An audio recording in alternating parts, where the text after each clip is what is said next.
जय हिंद साथियों। उत्तर प्रदेश में एक ऐसा सीट है जहां पर ब्राह्मण भी मजेदार हैं, जहां पर बिंद भी मजेदार हैं और जहां पर अन्य ओबीसी जातियां बहुत ही शानदार तादाद में हैं। यानी ब्राह्मण, दलित और विंद जातियों का कॉम्बिनेशन है।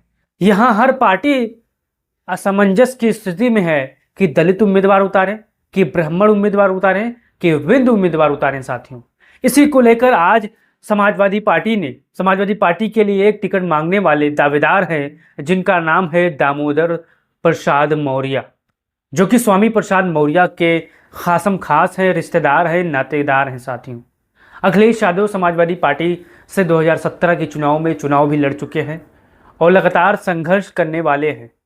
ये मझवा उपचुनाव में सबसे शानदार, सबसे परफेक्ट दावेदार हैं।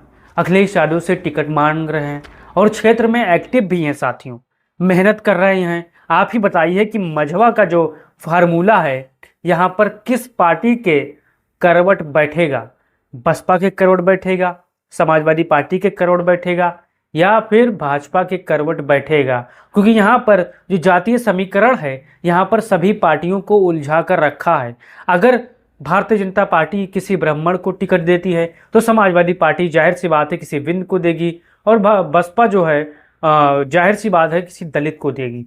यानी तीन पार्टियों का कॉम्बिनेशन है। और यहाँ पर आज हम जानेंगे कि जातीय समीकरण कितना है और स्वामी प्रसाद मौर्य के करीबी दामोदर प्रसाद मौर्य क्या समाजवादी पार्टी के प्रत्याशी होंगे उपचुनाव के बारे में। आज इन्हीं सब बातों पर हम चर्चा करेंगे। आप इस वीडियो पर पहली बार आए हो तो पूरी बात गौर से सुनो साथियों, और अंतिम में अपना राय जरूर दीजिए करो, और हो सके तो चैनल को भी सब्सक्राइब कर लिया करो। चलिए फटाफट जान लेते हैं कि पहले यहाँ पर जातीय समीकरण क्या क्या है और कितना है। साथियों, यहाँ पर दलित, ब्राह्मण और बिंड, ये तीनों की संख्या 60-60 हज़ार है।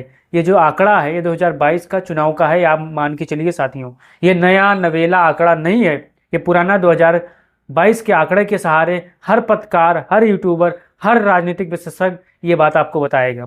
तो 60-60 हज़ार दलित हैं, 60 हज़ार ब्राह्मण हैं और 60 हज़ार बिंद हैं। यहीं पर हर एक पार्टी उलझी हुई है कि दलित को उम्मीदवार बनाएं, ब्राह्मण को उम्मीदवार बनाएं या बिंद को उम्मीदवार बनाएं, क्योंकि यहाँ पर तीन फार्मूला फिट बैठ रहा है। आगे चल के बताएंगे वो फार्मूला क्या है।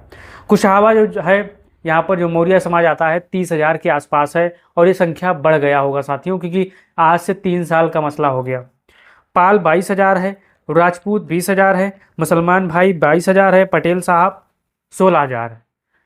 ये रहा आपका जातिवार जनसंख्या मझवा उपचुनाव के लिए। साथियों, अब मझवा में समाजवादी पार्टी के टिकट मांगने के लिए लगभग 10 से 12 दावेदार हैं, और उनमें से एक ऐसे प्रमुख दावेदार हैं दामोदर मौर्य जी, जो लगातार संघर्ष कर रहे हैं, लगातार उस क्षेत्रों में एक्टिव हैं, लगातार सुख दुख में सबके शामिल हो रहे हैं। लगातार समाजवादी पार्टी की जो बैठकें हो रही हैं, कार्यकर्ताओं की, बड़े नेताओं की, बूथ वाइज की, सेक्टर प्रभारियों की, जोन प्रभारियों की और तमाम फ्रंटल के संगठन के कार्यकारी अध्यक्षों की, वहाँ पर ये बैठक कर रहे हैं, शामिल भी हो रहे हैं, और यहाँ पर सारी की सारी बखूबी सारी की सारी रणनीति समझ रहे हैं। साथियों, तो मझवा से स्वामी प्रसाद मौर्य के करीबी रिश्तेदार दामोदर दार प्रत्याशी हो सकते हैं या नहीं हो सकते हैं, ये आप कमेंट बॉक्स में बताओ। क्योंकि यहाँ पर अभी हो सकता है सितंबर या दिसंबर के बीच जो मसला है, यहाँ पर अधिसूचना जारी हो सकता है,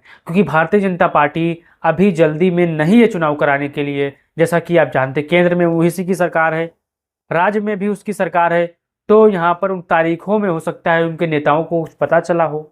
तो तारीखों का मतलब ये है साथियों, क्योंकि समाजवादी पार्टी का जो पीडीएफ फार्मूला है उसके अंतर्गत ब्राह्मण भी आते हैं, उसके अंतर्गत बिंद भी आते हैं, उसके अंतर्गत दलित भी आते हैं। अगर ये 3.5 लाख के आसपास यहाँ की आबादी है वोटरों की, यानी 4 लाख भी आप पकड़ लीजिए। अगर यहाँ पर समाजवादी पार्टी मझवा से दामोदर प्रसाद मौर्य को उम्मीदवार बनाती है तो क्या यहाँ पर समाजवादी पार्टी जीत जाएगी? आप आंकड़ा देखिए और अनुमान लगाइए कि क्या यहाँ पर कुशवाहा मौर्य समाज को टिकट देना उचित होगा, या यहाँ पर दलित समाज को टिकट देना उचित होगा, या ब्राह्मण या मुसलमान भाई या पाल साहब या ठाकुर साहब को टिकट देना उचित होगा। आप ये अंदाज़ा लगाइए और आंकड़ों को पढ़िए और फिर कमेंट बॉक्स में बताइए कि हो सकता है अखिलेश यादव एक ऐसा कॉम्बिनेशन बनाए जिससे सभी जातियां एकजुट होकर समाजवादी पार्टी को टिकट यहाँ पर वोटों से लखनऊ भेज दे विधानसभा में।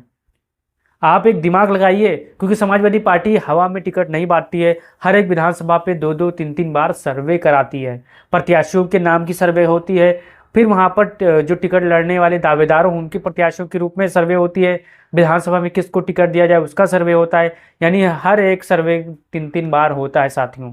उसी के आधार पर जब अखिलेश यादव के पास वो पहुँचती है, लिस्ट पहुँचती है, उसी के आधार पर उस विधानसभा में टिकट वितरण होता है। कभी कभी जातीय आधार पर होता है, तो कभी कभी तीनों जातियों को कॉम्बिनेशन बनाकर एक ऐसे जाति के लोगों को टिकट दी जाती है कि सारे के सारे यहाँ पर जीत जाएं साथियों। तो आप अपना राय दीजिए और बताइए कि इस महाशख्स को, यानी जो टिकट मांगने वाले दावेदार हैं दामोदर दास मौर्य जी, क्या इन पर को प्रत्याशी बनाना उचित रहेगा? अपना राय दीजिए, अपने साथियों तक इस वीडियो भेजिए। जय हिंद, जय भारत, जय समाजवाद।